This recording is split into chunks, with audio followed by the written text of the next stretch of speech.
Selalu Pak Nathan dan teman-teman. Pada kesempatan kali ini kami akan mempresentasikan mengenai tokoh yaitu Johnny Etada.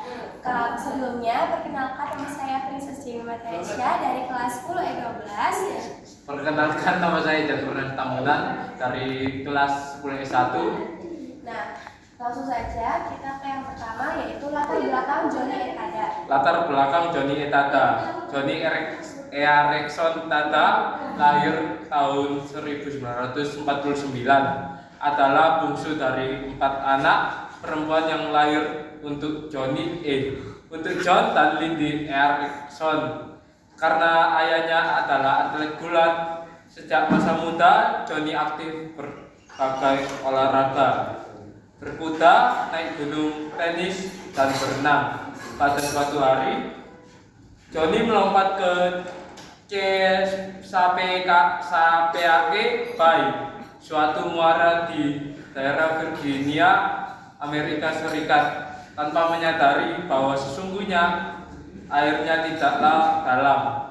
Akibatnya, ia mengalami patah tulang punggung yang mengakibatkan kelumpuhan, tetraplegia, dan quadriplegia, yaitu kelumpuhan pada kedua lengan, tungkai, dan otot dada. Hal ini membuatnya sering mengalami sesak nafas. Lalu selanjutnya yaitu bidang pekerjaan atau pelayanan. Selama mengalami terapi, Johnny belajar melukis dengan menggunakan kuas yang ditaruh di antara giginya. Ia berhasil menjual lukisan-lukisannya dengan cara yang sama, menjepit alat tulis dengan giginya. Ia juga mulai menulis, tetapi ia lebih sering berbicara di hadapan mikrofon dan mesin yang kemudian mengubah suara menjadi teks. Sampai dengan naskah ini ditulis 8 Januari 2021. Johnny sudah menyelesaikan lebih dari 40 buku, sejumlah album musik dengan dia sebagai penyanyi, membuat ilmu yang mengisahkan hidupnya, diedarkan tahun 1979, dan menjadi motivator untuk mereka yang sedang mengalami disabilitas. Johnny and Friends adalah organisasi Kristen nirlaba yang didirikan oleh Johnny Erickson Tada yang fokus pada pemberdayaan pelayanan Kristen bagi penyandang disabilitas. Berikut adalah foto Johnny Etada pada saat pekerjaan atau pelayanannya. Deketin, gini. Ya, Deketin, maju. Nah, Ini ada yang sedang melukis, lalu ini sedang menyanyi, ini sedang memberikan motivasi dan lain sebagainya. Lanjut. ada tantangan atau penderitaan signifikan yang dialami tokoh. Quadriplegia menjadi hambatan besar untuk meraih cita-cita. Selain ia tidak bisa membuat dirinya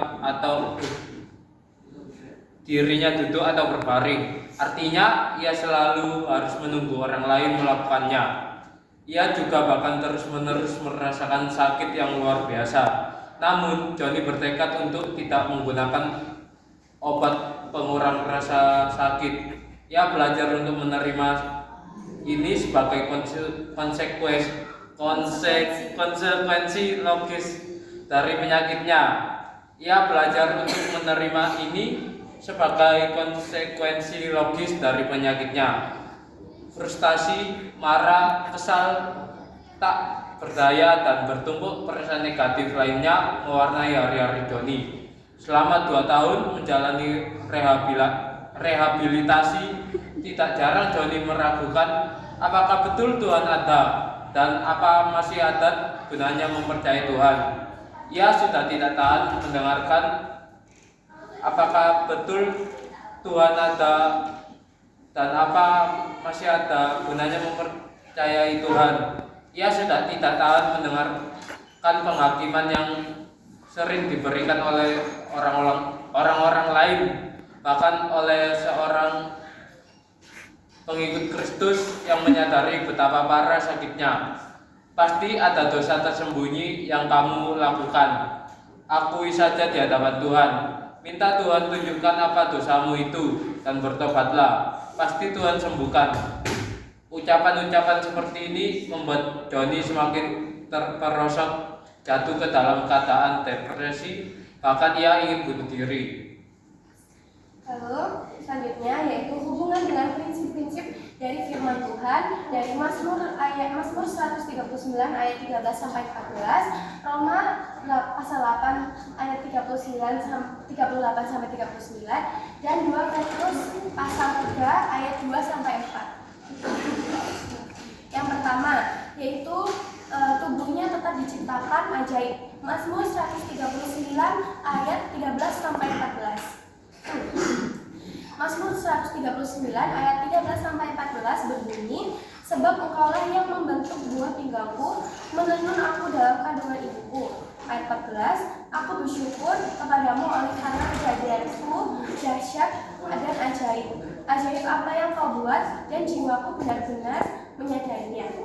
Joni sempat berpikir, tubuhku tidak berguna, apa aku masih berharga? Namun, ayat ini menjawab, ya, ia tetap ajaib dan bernilai, bukan karena tubuhnya lengkap, tetapi karena Allah yang menciptakannya.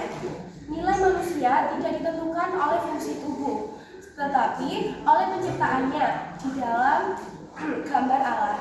Kesadaran ini membuat Joni tidak lagi membenci tubuhnya, tetapi melihatnya sebagai alat Tuhan untuk kemuliaannya, bahkan dalam keadaan lumpuh. Selanjutnya, Kasih Allah tidak bisa dipisahkan. Roma 8 ayat 38 sampai 39. Sebab aku yakin bahwa baik maut maupun hidup, baik malaikat-malaikat maupun pemerintah-pemerintah, baik yang ada sekarang maupun yang akan datang, atas kuasa baik yang di atas maupun yang di bawah, ataupun sesuatu makhluk lain, tidak akan dapat memisahkan kita dari kasih Allah yang ada dalam Kristus Yesus Tuhan kita. Saat terbaring, lumpuh dan tidak mampu melakukan hal-hal dasar seperti makan, berenang, berbicara normal, atau bergerak sendiri. Joni bertanya, jika engkau mengasihiku, mengapa engkau membiarkan ini terjadi? Tetapi melalui Roma 8 ayat 38 sampai 39, ia menyadari kasih Allah bukan ditentukan oleh ikatan fisik atau emosi kita. Tidak ada trauma, penyakit, atau kecelakaan yang dapat menghapus kasih Allah. Kelumpuhan tidak menantikan kasih Tuhan, justru menjadi tempat kasih itu terlihat nyata. Joni kemudian bertanya, kelumpuhan saya bukan sesuatu yang buruk. Yang buruk adalah kehilangan pandangan akan Allah di tengah kelumpuhan. Ayat ini meneguhkan hatinya bahwa kelumpuhan itu tidak memisahkan Tuhan darinya. Ia menyadari bahwa Allah mengasihinya bukan karena tubuhnya sempurna, tetapi karena Kristus. Justru dalam penderitaan itulah ia merasakan kasih Tuhan lebih dekat. Lalu selanjutnya yaitu berpegang pada pengajaran para rasul.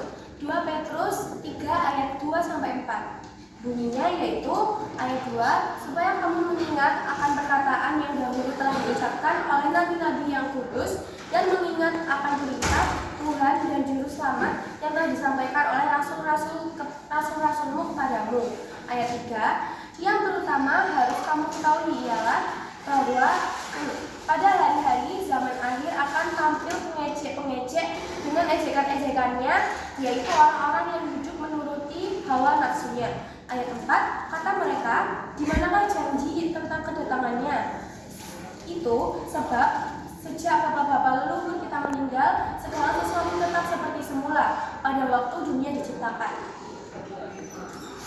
Ketika Joni lumpuh, banyak yang berkata, kalau Tuhan baik, kalau Allah baik, Dia pasti menyembuhkanmu. Mana janji mujizatmu itu? Kenapa Tuhan diam? Akan ada orang yang mengejek iman, keraguan janji Allah, dan mempertanyakan kuasanya. Ayat ini menolong Joni tetap berpegang pada firman Tuhan meski keadaannya tidak berubah. Dunia mungkin meragukan kuasa Allah, tetapi Joni memilih untuk tetap percaya pada janji-janji Allah. Ia memutuskan untuk menaruh imannya dan pengajaran firman bukan pada perasaannya atau keadaan fisiknya.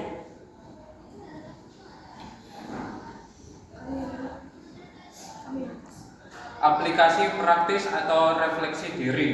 Pelajaran penting yang kami petik adalah dari Joni Eareckson Tada. Kami belajar bahwa keterbatasan bukan akhir, dan Tuhan bisa memakai kelemahan kita untuk sesuatu yang besar. Ia tetap percaya bahwa kasih Allah tidak berubah meskipun hidupnya sulit. Joni menunjukkan bahwa iman sejati bukan berarti itu bebas masalah, tetapi tetap setia kepada Tuhan di tengah penderitaan. Lalu penerapan bagi siswa kelas 10 yaitu kisah Joni mengingatkan kami bahwa kegagalan, tekanan sekolah atau rasa tidak percaya diri bukan alasan untuk menyerah. Seperti Joni, kami juga dapat tetap percaya bahwa Tuhan punya rencana. Bahkan saat keadaan tidak sesuai keinginan, saat mengalami bullying, stres, atau takut akan masa depan, kami bisa belajar melihat diri kami berharga di hadapan Tuhan dan tetap melangkah dengan iman bukan dengan perasaan.